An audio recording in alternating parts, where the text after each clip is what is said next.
Actually, that was pretty much how the S5 came about. Richard, the CEO, thought of all the things that he hated and all the things he wanted to do better Right. and put them all into one thing that he thought could do everything better. And then that kind of gave us the foundation.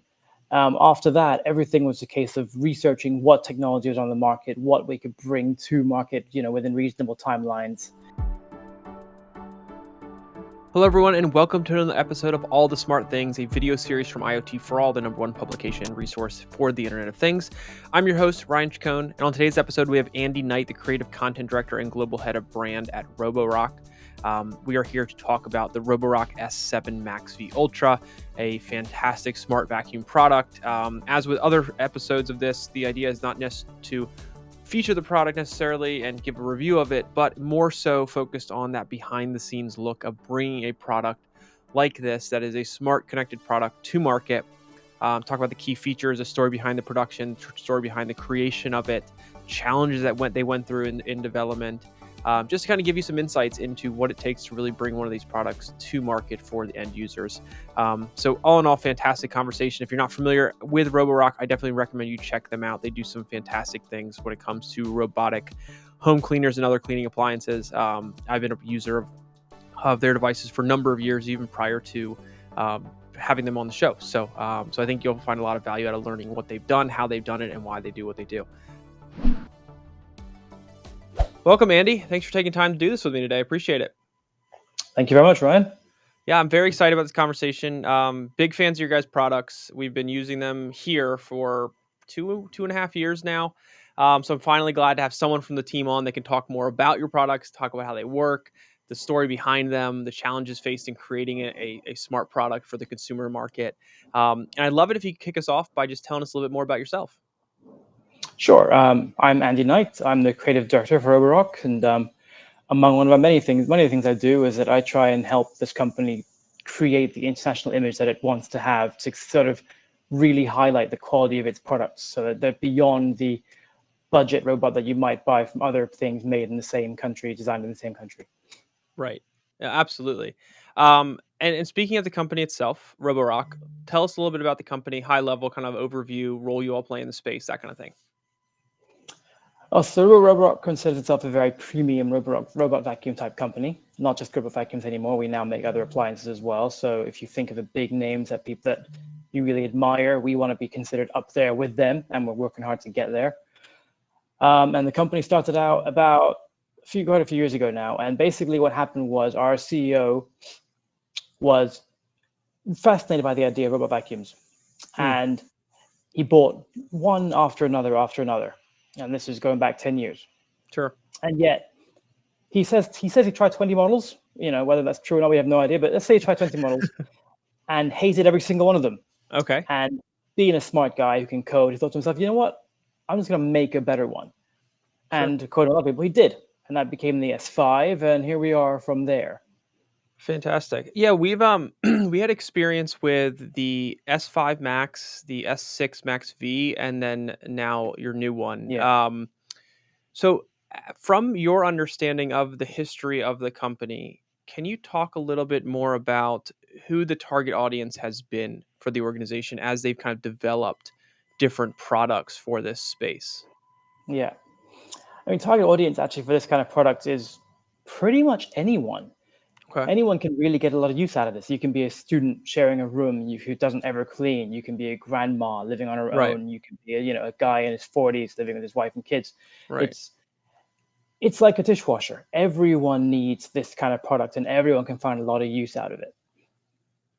And you kind of started talking about this a second ago with your founder and the story behind kind of the starting of this company, but the product line has evolved over the years. So tell us a little bit about that evolution and the story behind kind of the creation of it once you started kind of go to market. And what I'm kind of getting at is just understanding, how do you determine what features go into a product? How do you determine what's the next version of the product? How do you kind of how do you determine those things? I think it's very helpful for our audience, particularly who is interested in IoT, both on the consumer and the enterprise side, but understanding how a product actually gets to market, and it's not just a couple guys sitting in a room dreaming up ideas all the time. Is market research that goes into it. There's customer feedback and things like that. So tell us about that journey you've gone from the S5 now to the Yeah. S7, and what that evolution has kind of been like. The first model, the S5, you mentioned a bunch of guys sitting in a room doing whatever it was they wanted. Actually, that was pretty much how the S5 came about. Richard, the CEO, thought of all the things that he hated and all the things he wanted to do better Right. and put them all into one thing that he thought could do everything better. And then that kind of gave us the foundation. After that, everything was a case of researching what technology was on the market, what we could bring to market, within reasonable timelines, Right. what the feedback was, and basically taking feedback from internally. If we're taking feedback Okay. from users, a lot of testing, just always refine things. So when the S6 came out, that was a bit quieter, it's a bit more powerful, a bit more effective. Mm. And the biggest example for the kind of change they're talking about, there's two things with the S7, which Okay. was the vibrating mop, because Mm. people with robot mops in particular, always complain that the mop isn't actually that effective because it just sort of loosely wipes the ground, which is Okay. great if you're going to run it every single day, because then nothing gets to build up, nothing gets to get too dirty. Mm. But if you spill a cup of coffee and forget about it, then that mark is going to stay there with the robot. Okay, so So explain that piece real quick, the vibrating piece to it. So what does that enable the so device to do? Sure. So there's a panel on the mop panel of the S7 and on the S7 Max V, which basically vibrates horizontally across the bottom of the mop at up to 3,000 scrubs per minute. Mm. Okay, So kind of like an electric toothbrush, it's sort of going like crazy. I You gotcha. can't move that fast, right? Gotcha. And because the robots don't weigh that much, so instead of having the pressure to clean something off, they need to move faster than you can. So that's how it gets around it. The Mm. vibrating mop means that it can get rid of stuff like dried milk, dried coffee Right. that the Right. normal Right. normal Gotcha. mop can't Okay, do. Yeah, makes sense. yeah. Fantastic. Yeah, feel free to kind of jump back into the kind of the evolution of the product, because this is really Oh, sure. fascinating So to yeah, me. and then so going back to that, then the next thing that the people always talk about is that if you are mopping, then with most robots, and you've got two options with your carpets. Either you set a no-go zone Mm. so that the robot doesn't go onto the carpet ever. You set a no mop zone so that your robot doesn't go onto the carpet when you've got a mop on, or you roll up the carpet. In Mm. all those options, your carpet doesn't get cleaned unless you then do something differently. Either clean it with your regular vacuum, take the mop Right. off, turn the no-go Right. zone off, or whatever. It's a pain. The product's meant to make life easier, not harder, and that is an element of making it harder. So with the S7, we have that panel on the mop, which actually lifts up, which Okay. means that when you're mopping the floor, it can then go, right, I'm done mopping the floor now, and now I can tackle the carpet and just lift them up and go straight onto the carpet. So it is the first robot on the market that we've seen that can actually do your whole floor in one go. Your carpets vacuumed and your floor is mopped, Yeah, I which is thought that super.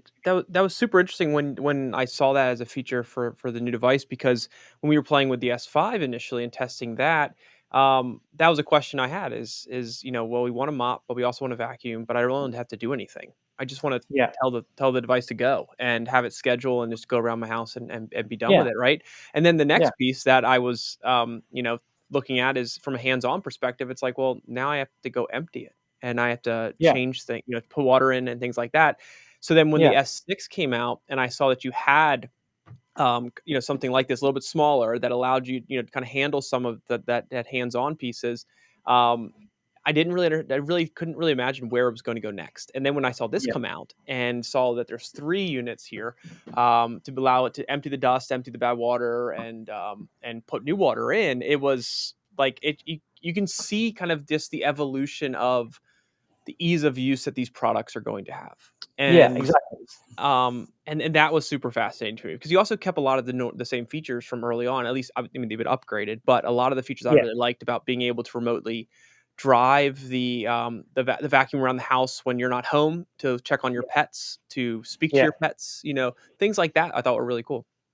yeah. Well, the important thing is to keep the stuff that works and make it better. But Yep. also, the fundamental reason you have a robot like this is to make your life easier. And so, Yep.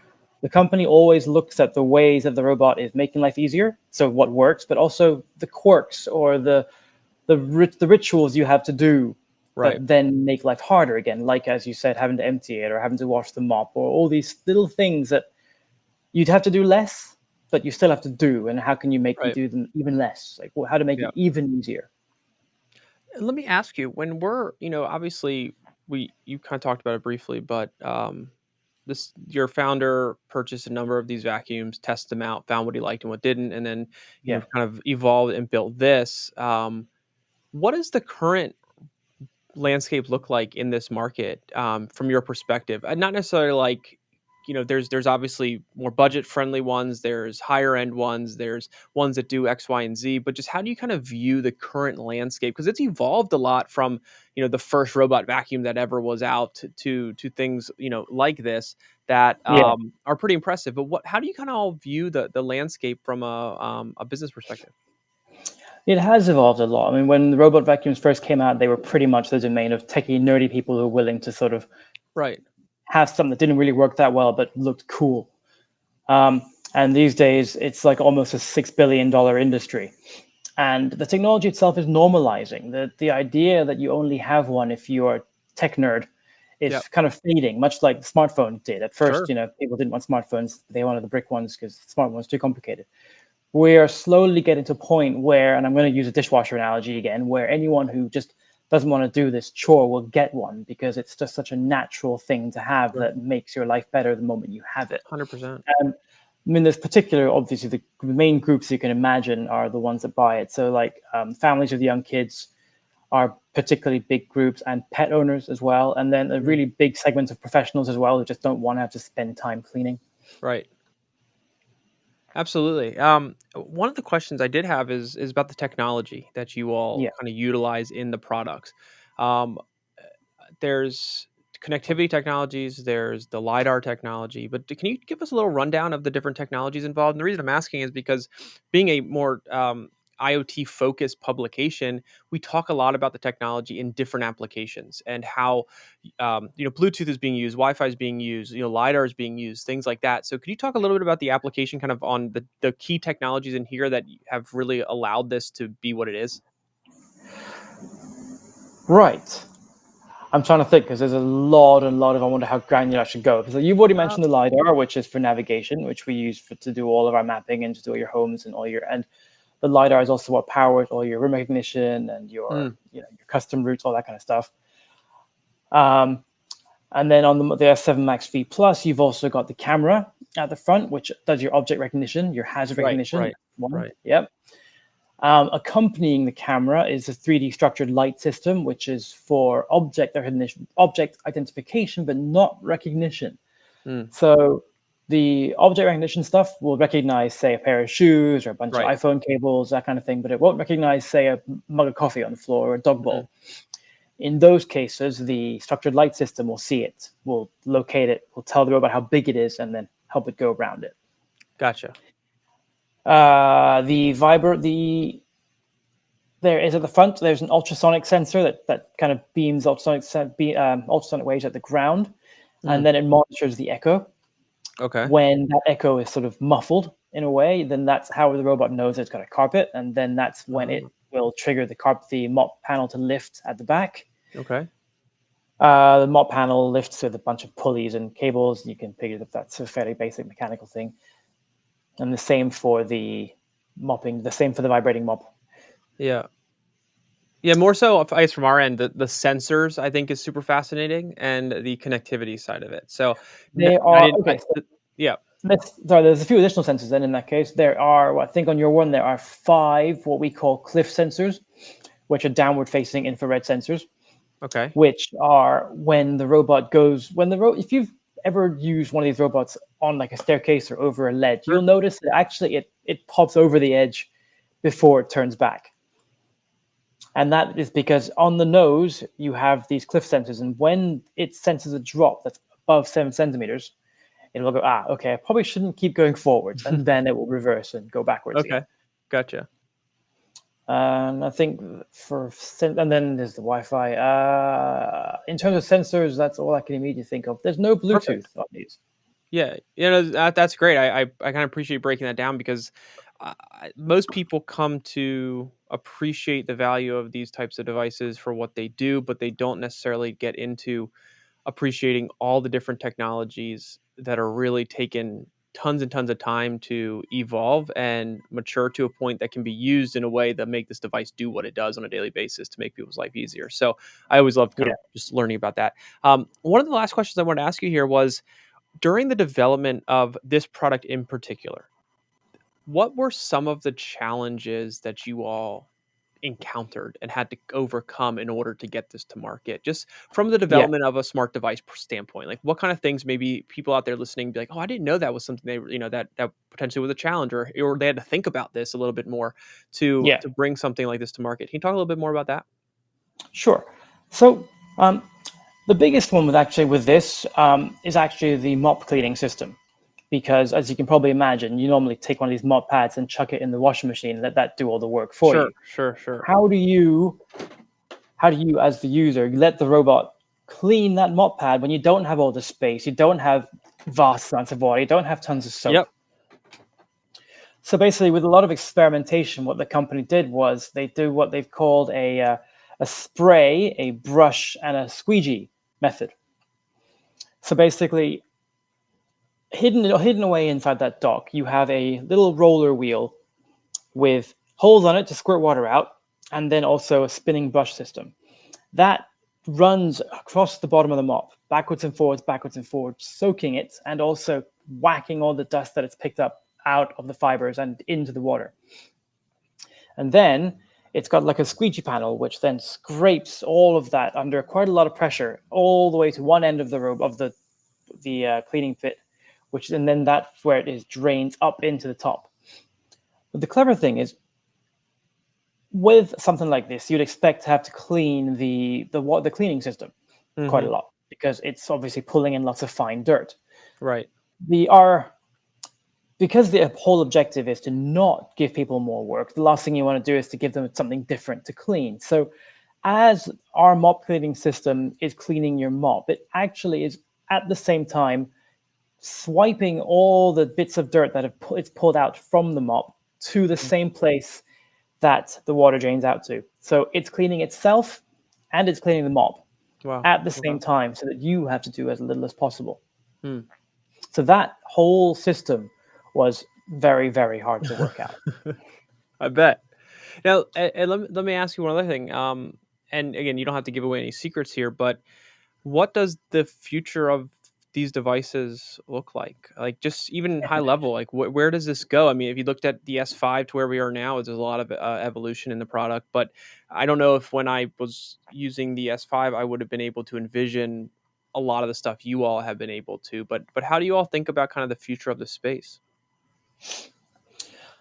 I kind of think that the what's going to become normal is the dock that empties the dust.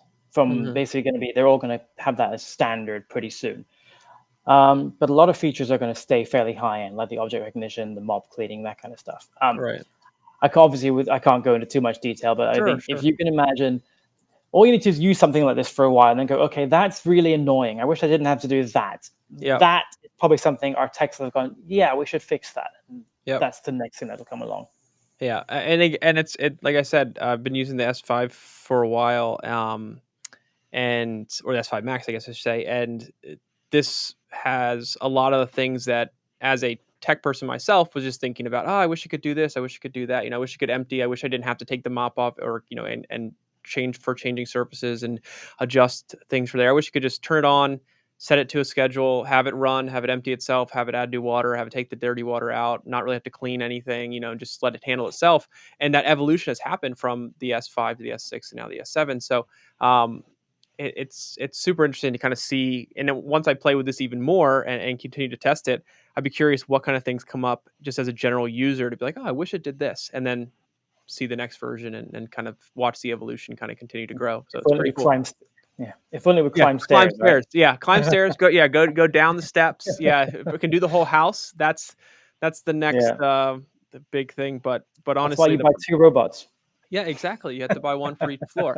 But I will say what you all have created, and I've been very impressed with the products ever since the S5 Max when I first kind of got my hands on it.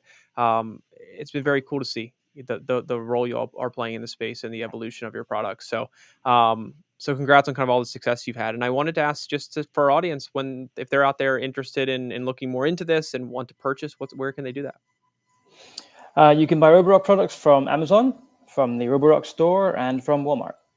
Fantastic. Well, Andy, this has been a great conversation. Thanks so much for taking the time to do this. I know our audience is getting more into the consumer kind of product space through our content, and this is a great thing to feature to talk through the history of the product, the challenges you face, the technology inside, kind of the behind the scenes stuff that you really don't get with most content. So thanks again for doing this. Really appreciate it. Thank you for having me. All right, everyone. Hope you enjoyed that episode of All the Smart Things with Andy Knight from Roborock, and got a lot of insight into their product and kind of what they do as a company and how they are able to bring a product like this to market.